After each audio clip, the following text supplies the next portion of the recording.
theme of today, particularly this morning, has been, as you can see in the program, has noted Renaissance and fire. Also winners and losers in the creative economy. Themes which, in a sense, give us a positive feeling. When we talked, or when we saw you, John, talk here, we got the right common view of what the Renaissance stood for. It stood for creation, it stood for good things, the coming of a new light, the beginning of a new era. But I do believe it's important that we start from the historical perspective. Remember that the Renaissance was not an unchallenged era. It was not an era without a strife. It was not an era that merely gloried in the doings of, for instance, of the age. In the age of, for instance, the Medicis in Florence, we have another voice, other kinds of voices, such as, for instance, Savonarola, who says, "There will not be enough men left to bury the dead, no means to dig enough graves. So many will lie dead in the houses that men will go through the streets crying, 'Send forth your dead.'" The Renaissance was not just this era of life and joy and creative spirits. It was also an era of death, destruction, war, and a fight between those who wanted to keep the old ways, those who wanted to glory the new ways, and those standing in between, confused as ever. Savonarola is, of course, one of the darkest thinkers of the European tradition, a man who enjoyed talking about torture, talking about despair.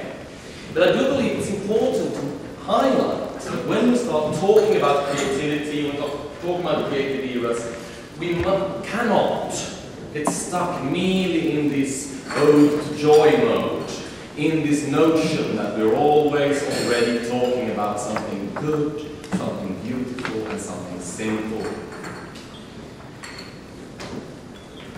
But in another sense, we all agree.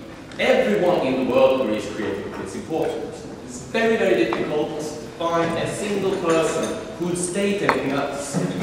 If you go and talk to ministers, you can talk to people, high officials of any scribe, they continuously can't put them on. Creativity is important.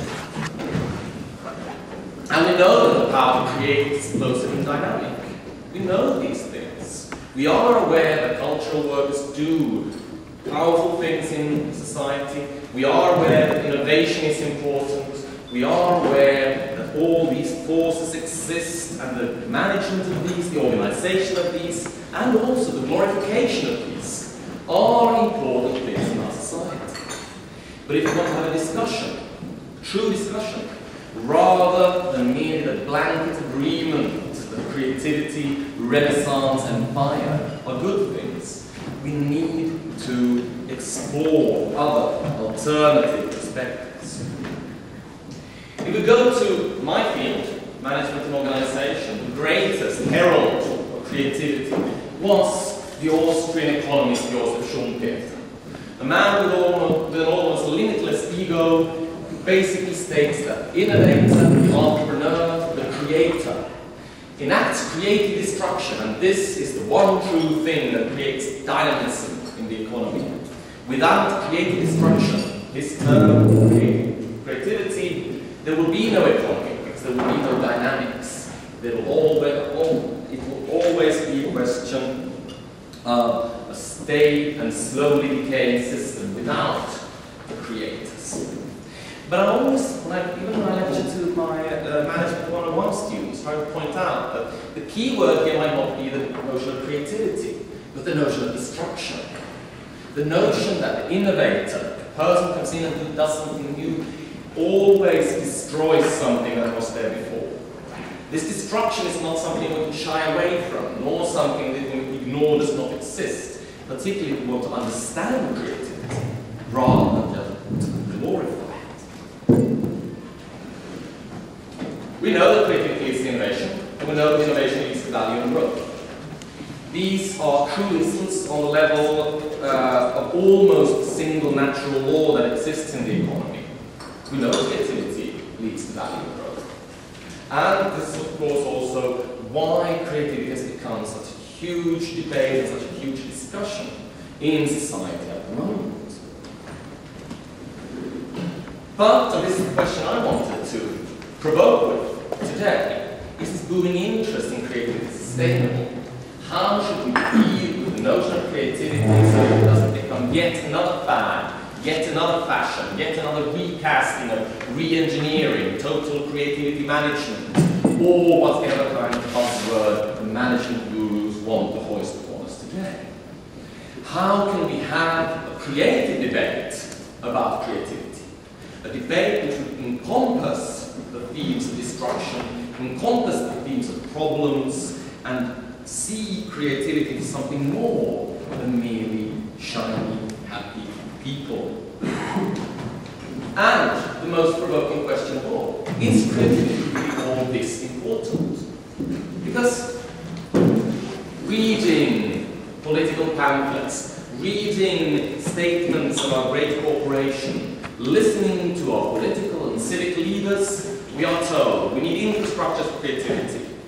We glorify it, Jochai Benkler does, in the creative potential of social production, in the notion that with new networking strategies, with new infrastructures, perhaps the globe itself can become one great creative engine, where BitTorrents of socially produced programs are without friction or hindrance, spread all across the globe in one big, great creative love fest. We talk about creative classes. Richard Florida's brilliant, I have to say, brilliant notion. We talk about creative cities, which we'll talk about later today. We talk about creative regions. We glorify this. We find that somehow this has made it possible to recast the notion of production, recast the old, frankly Marxist norms about where growth, where value comes from, and trying to establish some form of new order in thinking production, thinking value. And, even though I might sound like Savonarola, I do glorify this too. These are important matters, and it is not without, it can't be the question that Richard Florida did point out something very important. He pointed out that the creative classes are central in how we view value production, particularly in cities. That creative regions are important if you want to think the economy on a global scale. Yet, take it back, creative companies, creative management, the creative economy, it seems almost as if everything good and true